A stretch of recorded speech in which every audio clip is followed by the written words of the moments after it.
പക്ഷേ നമ്മൾ പൊതുവെ ആരും പറയാത്തൊരു കാര്യം എനിക്ക് തോന്നുന്നത് ഇവിടെ നിന്ന് പോയ മരമാണ്.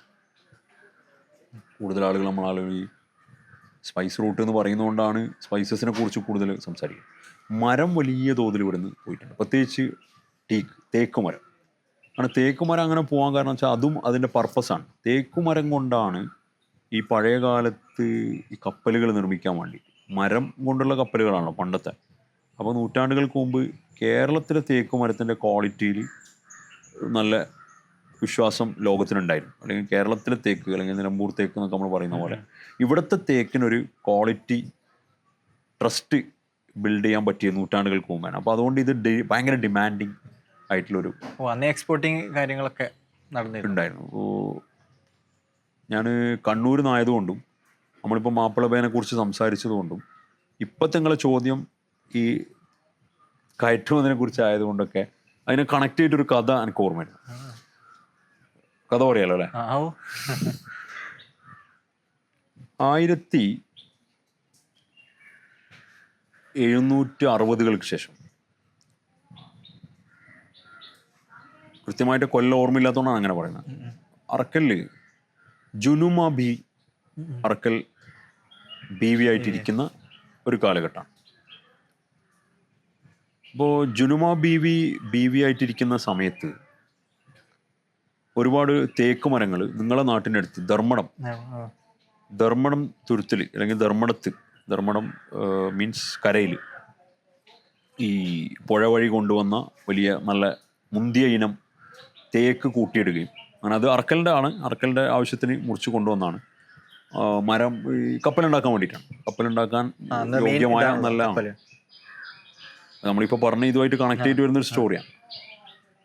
അപ്പോൾ അത് അവിടെ വന്ന സമയത്ത് ബ്രിട്ടീഷുകാരെന്ത് ചെയ്തു, ഇത് കൈക്കലാക്കി, ഈ മരം കൈക്കലാക്കി. അപ്പോൾ അവർ പറഞ്ഞു, നിങ്ങൾ ഇതിൻ്റെ വില പറഞ്ഞോ, വില നമ്മൾ തരാം, പൈസ തരാം, ഇതിന് പകരം വില പറഞ്ഞാൽ മതി, അതിൻ്റെ വില തരാം, പക്ഷേ ഈ മരം നമുക്ക് വേണം, കാരണം ഇത് നമുക്ക് നമ്മളുടെ ആവശ്യങ്ങൾക്ക് ഉപയോഗിക്കാം, അവർക്കും ഒബ്വിയസ്ലി പലതും ഉണ്ടാക്കാനാണ്, കപ്പലുകളും ഫർണിച്ചറുകളൊക്കെ ഉണ്ടാക്കാനാണ്. ഈ വിവരം എത്തി കണ്ണൂർ അറക്കൽ കൊട്ടാരത്തിൽ സിറ്റിയിൽ വിവരത്തി. അപ്പം അന്ന് സന്ദേശം കൈമാറുന്ന രീതി അറിയാലോ, നമ്മൾ എഴുത്തിലൂടെയൊക്കെയാണ് അറിയിക്കുക, അല്ലെങ്കിൽ ദൂതൻ അയക്കാണ് ചെയ്യുക. അപ്പം ദൂതൻ പോയി പറയുക, അങ്ങനെയൊക്കെ രീതിയായിരിക്കും. എന്തായാലും ഇന്നത്തെ പോലെ അല്ലല്ലോ. ഉടനെ തന്നെ ഈ ജുനുമ ബീവി, അന്ന് അറക്കൽ ഭരണാധികാരി അവരായിരുന്നു. ജുനുമ ബീവി ഉടനെ തന്നെ ഒരാളെ, മാപ്പിളബേൽ എന്താണ്, അതായത് കൊട്ടാരത്തിന് മുമ്പിലാണ് മാപ്പിളബേൽ എന്താണ് നടക്കുന്നതെന്നുള്ള അന്വേഷിക്കാൻ ആളെ വിടുന്നു. കുറച്ച് കഴിഞ്ഞപ്പോൾ അന്വേഷിക്കാൻ പോയ ആൾ തിരിച്ചു വരുന്നു. ഉടനെ തന്നെ അന്ന് വില്യം ലോ ആയിരുന്നു തലശ്ശേരിയിലെ ബ്രിട്ടീഷ് സോക്കോൾഡ്, അതിൻ്റെ ഹെഡ്. തലശ്ശേരി കോട്ടയാണ് ബ്രിട്ടീഷുകാരുടെ ഒരു അധികാര കേന്ദ്രം അന്നത്തെ. അപ്പോൾ ആ തലശ്ശേരി കോട്ടയിലുള്ള വില്യം ലോവിന് വേണ്ടി വായിക്കാൻ വേണ്ടി ജുനുമ ബീവി ഒരു എഴുത്ത് എഴുതുകയാണ്. ആ എഴുത്തിൻ്റെ ഉള്ളടക്കം ലെറ്റേഴ്സ് ഫ്രം തലശ്ശേരി എന്ന് പറയുന്ന രേഖകളിൽ മദ്രാസ് ആർക്കൈവ്സിൽ അത് വായിക്കാൻ പറ്റും. അതിൻ്റെ ഉള്ളടക്കം ഇങ്ങനെയാണ്, കഥ എന്നുള്ള രൂപത്തിൽ ഞാൻ പറയുന്നത്. അതിൻ്റെ ഹിസ്റ്ററിയേക്കാൾ അതിൻ്റെ കഥ ഭയങ്കര നമ്മളെ ആവേശം കൊള്ളിക്കുന്നൊരു കഥ. അതിൽ പറയുന്നത്, ഞാൻ എന്നുദ്ദേശിക്കുന്ന അറക്കൽ, ഞാൻ എൻ്റെ മര ഉരുപ്പിടികൾ മറന്നേക്കാം, ഐ ഡോണ്ട് കെയർ. അതേപോലെ നിങ്ങൾ, അതായത് ബ്രിട്ടീഷുകാർ അല്ലെങ്കിൽ വില്യം ലോ, മാപ്പിള ബേ തുറമുഖത്തുള്ള സൂപ്പർബ് എന്ന് പറയുന്ന കപ്പൽ മറന്നേക്കുന്ന 150ഓളം ബ്രിട്ടീഷ് പൗരന്മാർ അന്ന് ആ കപ്പലിനകത്തുണ്ടായിരുന്നു എന്നാണ് പറയുന്നത്.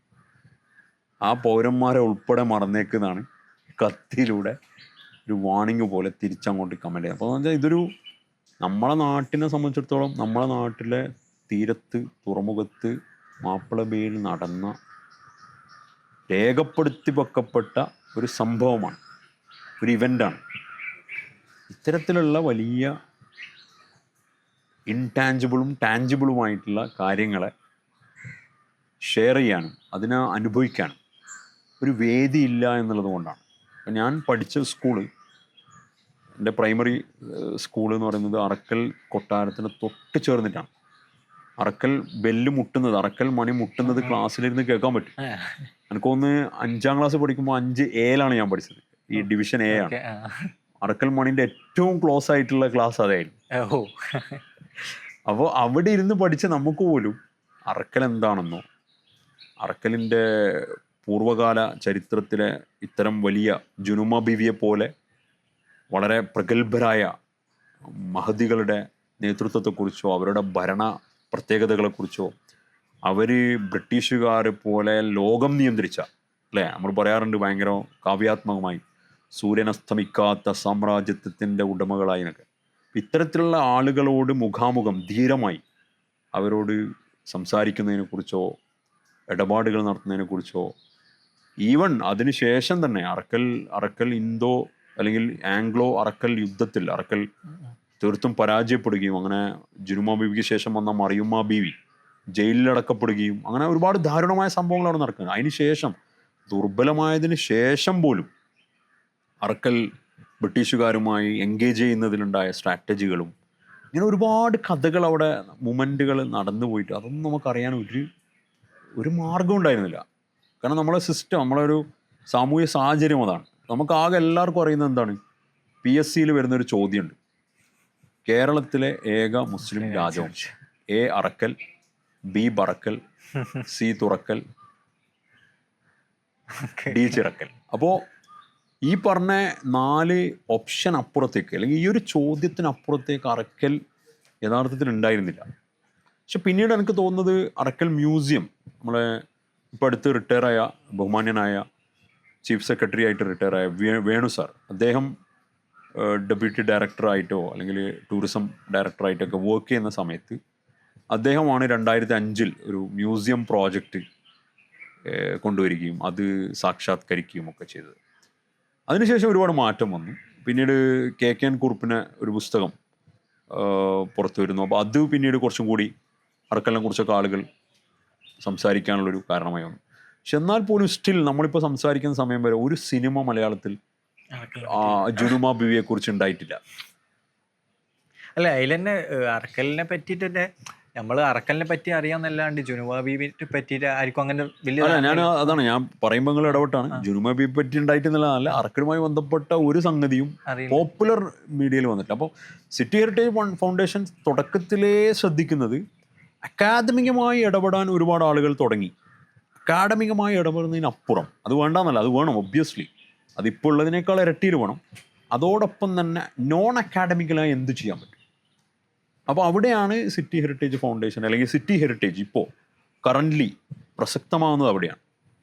നോൺ അക്കാഡമിക് വേയിൽ എങ്ങനെ ഇത്തരം പൈതൃകങ്ങളിലേക്ക്, ഇത്തരം ചരിത്ര സംഭവങ്ങളിലേക്ക് വളരെ ഡീറ്റെയിൽ ആയിട്ട് തന്നെ, അത് സ്റ്റോറി ടെല്ലിംഗ് വാക്കുകളാവാം, അതിനെ പിന്നെ റീക്രിയേറ്റ് ചെയ്യുന്ന ഇവൻറ്റുകളാവാം, കൾച്ചറൽ ഇവൻറ്റുകളാവാം, പിന്നെ അത്തരത്തിലുള്ള പഴയ ടോണിൽ തന്നെ പഴയ കഥകൾ പാട്ടായിട്ട് പാടാൻ പറ്റും.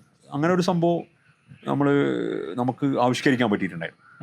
അതായത് ഇപ്പോൾ നമ്മളിപ്പോൾ പറഞ്ഞു വരുന്ന കഥകളൊക്കെ തന്നെ ഒരു ഉദാഹരണം പറഞ്ഞു കഴിഞ്ഞാൽ 1525 ഈ പോർച്ചുഗീസുകാർ വളരെ ശക്തമായി ഈ അറക്കലുമായി ബന്ധപ്പെട്ട് ഡീൽ ചെയ്യുന്ന സമയം, അതായത് അറക്കലിൻ്റെ നാവികസേന തലവനായിരുന്ന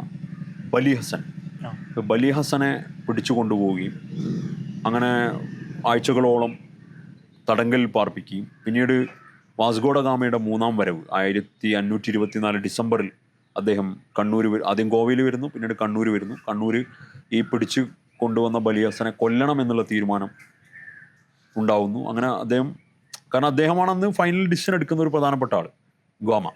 അങ്ങനെ അദ്ദേഹം പിന്നീട് കൊച്ചിയിലേക്ക് പോകുന്നു. കൊച്ചിയിൽ അദ്ദേഹം മരണപ്പെടുന്നു. അതിനുശേഷം പിറ്റേത്തെ വർഷം ജനുവരിയിൽ 7-ാം തീയതി കണ്ണൂർ കോട്ടയിൽ വെച്ച് ബലി ഹസനെ കൊല്ലുന്നൊരു സംഗതിയുണ്ട്. ഈ സംഗതി കണ്ണൂർ തന്നെയുള്ള സത്യൻ എടക്കാട് എന്ന് പറയുന്നത്, അദ്ദേഹം റിട്ടയറായ ഒരു പോലീസ് ഓഫീസറാണ്, ടൂറിസം പോലീസ് ഓഫീസറാണ്. അദ്ദേഹത്തിൻ്റെ ജോലിയുമായി ബന്ധപ്പെട്ട് കണ്ണൂർ കോട്ടയിൽ ജോലിയിലിരിക്കെ പുറത്തിറക്കിയ പുസ്തകം, എനിക്കൊന്ന് 2007 അദ്ദേഹം അതിന് ആസ്പദമായ ചില സംഗതികൾ വരുന്നത്.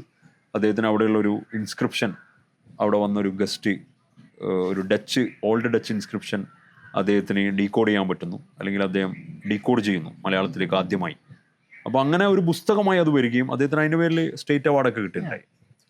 സത്യനടക്കാട് സാർക്ക് നമ്മൾ വലിയ ഇൻസ്പിറേഷനാണ്. അവർ ഒരു പോലീസുകാരൻ്റെ ജോലി എന്നതിനപ്പുറത്തേക്ക് ചില കാര്യങ്ങൾ ചെയ്യാൻ പറ്റി എന്നുള്ളതാണ്, ഒരു കോൺട്രിബ്യൂഷൻ നൽകാൻ പറ്റി കണ്ണൂരിൻ്റെ കോട്ടയുടെ ചരിത്രത്തിലേക്ക്. അപ്പോൾ ഈ സംഗതി പുസ്തകത്തിൽ അച്ചടിച്ച് വന്നു എന്നല്ലാതെ നമ്മളെ നാട്ടിലുള്ള ഒരാൾ ഇതിനെ ഏറ്റെടുക്കുകയോ അങ്ങനെ ഉണ്ടല്ലോ. ഒരു പുസ്തകത്തിൽ വരിക അല്ലെങ്കിൽ അക്കാദമികമായി അത് വരിക എന്നതിനപ്പുറം ഒരു നാട്ടിലൊരു സാധാരണ കുട്ടിക്കും ഈ കഥ അറിയുന്ന തലത്തിലേക്ക് ഇത് വരിക എന്നുള്ളതാണ് നമ്മൾ ആഗ്രഹിക്കുന്നത്. അതിൽ വാമൊഴികൾക്ക് വലിയ പങ്കുണ്ട്. വാമൊഴികളേക്കാൾ അപ്പുറം നമ്മുടെ സെലിബ്രേഷനുകൾ, നമ്മുടെ ആഘോഷങ്ങളിൽ വരുന്നുണ്ടോ, നമ്മുടെ പാട്ടുകളിൽ വരുന്നുണ്ടോ എന്നുള്ളതാണ്. അങ്ങനെ നമ്മൾ ഇടപെടലിൻ്റെ ഭാഗമായി കണ്ണൂർ സിറ്റിയിൽ തന്നെയുള്ള വളരെ ചെറുപ്പക്കാരായ വളരെ വിദ്യാർത്ഥികളും അങ്ങനെയൊക്കെയുള്ള വളരെ യങ്ങായിട്ടുള്ളൊരു ടീം പാട്ട് എഴുതുകയും അത് പാടുകയൊക്കെ ചെയ്യണം. ശരിക്കും പറഞ്ഞു കഴിഞ്ഞാൽ അത് കേട്ടപ്പോൾ പലർക്കും തോന്നിയത് നൂറ്റാണ്ട് മുമ്പേ ഉള്ള പാട്ട് ഇവരിപ്പോൾ പാടുകയാണെന്നാണ്. യഥാർത്ഥത്തിൽ അങ്ങനെയല്ല. അർത്ഥത്തിൽ ഈ പറഞ്ഞ അക്കാദമിക്കലായിട്ട് വർക്ക് ചെയ്ത ആളുകളുടെ പുസ്തകങ്ങളിൽ നിന്ന് ഇൻസ്പയർ ചെയ്തുകൊണ്ട് ആ വരികളെ വളരെ കാവ്യാത്മകമായി റീവർക്ക് ചെയ്ത് പാട്ട് എഴുതി അതിനെ ട്യൂൺ ചെയ്ത് അതിനെ പാടി അവതരിപ്പിക്കുകയാണ് ചെയ്തത്. അതൊക്കെ നടക്കുന്ന ഇപ്പോഴാണ്. ഏറ്റവും ഒടുവിൽ നമുക്ക് ഭയങ്കര സന്തോഷം എന്താ വെച്ചാൽ നാട്ടിലെ മുഴുവൻ ആളുകളും ഒരൊറ്റ ഒരു ടീമായി നിൽക്കുകയും കണ്ണൂരിലെ ബഹുമാന്യനായ കണ്ണൂർ കോർപ്പറേഷൻ മേയർ മുസ്ലിം മഠത്തിൽ അദ്ദേഹത്തിൻ്റെ നേതൃത്വത്തിൽ 500ാം രക്തസാക്ഷിത്വ ദിനം, ഈ 1525 കൊല്ലപ്പെട്ട അറക്കലിലെ സൈനിക കമാൻഡറായ വലിയസനെ 500 വർഷത്തിന് ശേഷം ഒരു നാട്ടിലെ ജനത മേയറുടെ നേതൃത്വത്തിൽ ആ രക്തസാക്ഷിത്വത്തെ സെലിബ്രേറ്റ് ചെയ്തു, അല്ലെങ്കിൽ ആഘോഷിച്ചു, അല്ലെങ്കിൽ അതിനെ അനുസ്മരിച്ചു എന്ന് പറയുമ്പോൾ അവിടെയാണ് നമ്മളെപ്പോലുള്ള ചെറിയ കൂട്ടായ്മകളുടെയും അല്ലെങ്കിൽ നമ്മോട് സഹകരിക്കുന്ന ആളുകളുടെയൊക്കെ ഇടപെടലുകൾ പ്രസക്തമാകുന്നു, അല്ലെങ്കിൽ ഇത് ആളുകൾ ഏറ്റെടുക്കുന്നു, ജനകീയമാവുന്നു എന്ന് പറയില്ല. നമ്മൾ അക്കാദമിക സ്വഭാവം മാത്രമായി പോയി കഴിഞ്ഞാൽ അതിന് ഈ ഒരു ജനകീയത കൈവരിക്കാൻ സാധിക്കില്ല. ഇത് തിരിച്ചറിഞ്ഞുകൊണ്ടാണ് നമ്മൾ തുടക്കത്തിൽ മുതൽ തന്നെ മുമ്പോട്ട് പോകുന്നത്. അതിൽ അറക്കൽ എന്നുള്ള നിങ്ങളിപ്പോൾ പറഞ്ഞപ്പോൾ അതിൽ നിങ്ങൾക്ക് കുറേ അറക്കലിനെ പറ്റിയിട്ട് കുറേ പറയാനുണ്ടാവും. അപ്പോൾ ഇപ്പവും അറക്കൽ ഫാമിലി ഇന്നും നിലനിൽക്കുന്നുണ്ടോ? ചില അതിൻ്റെ പിൻഗാമികളായ ആളുകൾ ഏകദേശം 200-ലധികം ആളുകൾ അറക്കൽ കുടുംബാംഗങ്ങളായിട്ട് തന്നെ നിലനിൽക്കുന്നുണ്ട്. അവർ മാട്രിലീനിയൽ സിസ്റ്റമാണ്, മാതൃദായകത്തെ രീതിയാണ് അവർ ഫോളോ ചെയ്യുന്നത്. ഉമ്മ താവഴിയാണ്. നമ്മൾ കണ്ണൂരെല്ലാവരും അങ്ങനെയാണ്, ഞാൻ ഉൾപ്പെടെ നമ്മളെ തറവാട് എന്ന് പറയുന്നത് ഉമ്മ തറവാടായിരിക്കും. അപ്പോൾ ആ രീതിയിൽ ഒരു 200 ചില്ലാനം ആളുകളുള്ള ഒരു കുടുംബമായി അവരിപ്പോഴും നിൽക്കുന്നുണ്ട്. അവരിപ്പോൾ പിന്തുടരുന്നത് അവരുടെ കുടുംബത്തിലെ ഏറ്റവും പ്രായമുള്ള ആൾ അവരുടെ കുടുംബത്തിൻ്റെ സ്ഥാനിയായിട്ട്, സുൽത്താൻ എന്ന് പറയുമ്പോൾ അവരുടെ മരണശേഷം അടുത്ത ആളാരാണോ കുടുംബത്തിലെ ഏറ്റവും പ്രായമുള്ള ആൾ അവർ സ്ഥാനിയായി വരുന്ന രീതിയാണ്. ഇപ്പോൾ ബഹുമാന്യനായ ഹമീദ് ഹുസൈൻ കോയമ്മ തങ്ങൾ, അദ്ദേഹമാണ് ഇപ്പോൾ അറക്കലിൻ്റെ സ്ഥാനിയായിട്ട് ഉള്ളത്. അപ്പം ഈ ജുനുമ ബീവി എന്ന് പറഞ്ഞു, അല്ലെങ്കിൽ എന്താണ് സ്ത്രീകളായിട്ടുള്ള രാജാക്കന്മാരെന്ന് പറഞ്ഞു. അപ്പൊ ഇവരെങ്ങനെയാ ഇത്? അതാണ് ഞാൻ പറഞ്ഞത്, ഏറ്റവും പ്രായമുള്ളത് ഏറ്റവും പ്രായമുള്ള ഇതില്ല സ്ത്രീ പുരുഷ കുറച്ചു കാലമായിട്ട് സ്ത്രീകളായിരുന്നു. ഈ അടുത്ത കാലത്ത് വരെ നമ്മളൊക്കെ ചെറുപ്പത്തിൽ, എൻ്റെ ചെറുപ്പത്തിൽ ഞാൻ സ്കൂൾ പഠിക്കുമ്പോൾ ആയിഷ മുത്തു ബിബി ആയിരുന്നു, പിന്നീട് സൈനബ് ആദിരാജ, പിന്നെ അതിനുശേഷം വീണ്ടും തലശ്ശേരിയിലുള്ള ആയിഷ, പിന്നെ അതിനുശേഷം കണ്ണൂർ സിറ്റിയിൽ തന്നെയാണ്. അപ്പോൾ കുറേ കാലത്തിന് ശേഷമാണ് ഇപ്പോഴാണ് നമ്മൾ ഒരു പുരുഷനായ ഒരു അറക്കൽ സ്ഥാനിയെ നമ്മൾ കണ്ടത്. അതിൽ ഇവർക്ക് ഇവിടെ മാലിദ്വീപിലോ മാലിയിലോ ഇവർക്ക് അവിടെയൊക്കെ സ്വാധീനം ഉണ്ടായില്ല, ലക്ഷദ്വീപ് അതൊക്കെ എങ്ങനെ? ഇത് നമ്മൾ ബ്രിട്ടീഷ് രേഖകൾ പ്രകാരം ബ്രിട്ടീഷുകാരുടെ കാലത്താണ് ലക്ഷദ്വീപ് അറക്കലിന്റെ കയ്യിൽ നിന്ന് നഷ്ടപ്പെടുന്നത്, ഒരു ഉടമ്പടിയിലൂടെയാണ്. അത് ബ്രിട്ടീഷ് കാലഘട്ടത്തിലാണ്. അതിന് മുമ്പ് തന്നെ, ബ്രിട്ടീഷുകാരുടെ ഒക്കെ കാലഘട്ടത്തിന് മുമ്പ് തന്നെ മാലദ്വീപ് അറക്കലിന് നഷ്ടപ്പെടുന്നുണ്ട്. അത് പോർച്ചുഗീസ് കാലഘട്ടത്തിലാണ്. ഒരു പക്ഷേ അന്ന് നഷ്ടപ്പെട്ടില്ലായിരുന്നെങ്കിൽ, ബ്രിട്ടീഷുകാരുടെ കാലത്തായിരുന്നുവെങ്കിൽ മാലദ്വീപ്സും ലക്ഷദ്വീപ് പോലെ ഇന്ത്യയുടെ ഭാഗമായി നിലനിന്നേനെ. പക്ഷെ അതിനു മുമ്പ് തന്നെ അത് നഷ്ടപ്പെട്ടത് കൊണ്ടാണ് അവിടുത്തെ വ്യവഹാരങ്ങളൊക്കെ പണ്ട് മുതലേ വ്യത്യസ്തമായി പോയത്. അതായത് ഒരു 4-5 നൂറ്റാണ്ടപ്പുറം മാലദ്വീപുകളിലെയും ലക്ഷദ്വീപുകളിലെയും പിന്നെ നിയന്ത്രണം കണ്ണൂർ കേന്ദ്രീകരിച്ച അറക്കലിൻ്റെ കയ്യിലായിരുന്നു എന്നാണ് നമ്മൾ മനസ്സിലാക്കേണ്ടത്. അത്ര വിശാലമായൊരു ആധിപത്യം കടലിൽ അല്ലെങ്കിൽ ദ്വീപുകളിൽ അറക്കലിനുണ്ടായിരുന്നു എന്നുള്ളതാണ്. അതിന് ശരീഅത്തുപരമായ, അതായത് അവിടുത്തെ കാദീകളുടെ നിയമനം ഉൾപ്പെടെ അവിടുത്തെ പ്രധാനപ്പെട്ട മുത്തവല്ലികളെ നിയമിക്കുന്ന ഉൾപ്പെടെയുള്ള പല കാര്യങ്ങളും ഈ നമ്മുടെ കണ്ണൂർ അറക്കൽ കേന്ദ്രീകരിച്ചായിരുന്നു നൂറ്റാണ്ടുകൾക്ക് മുമ്പ് നിലനിന്നിരുന്നത്.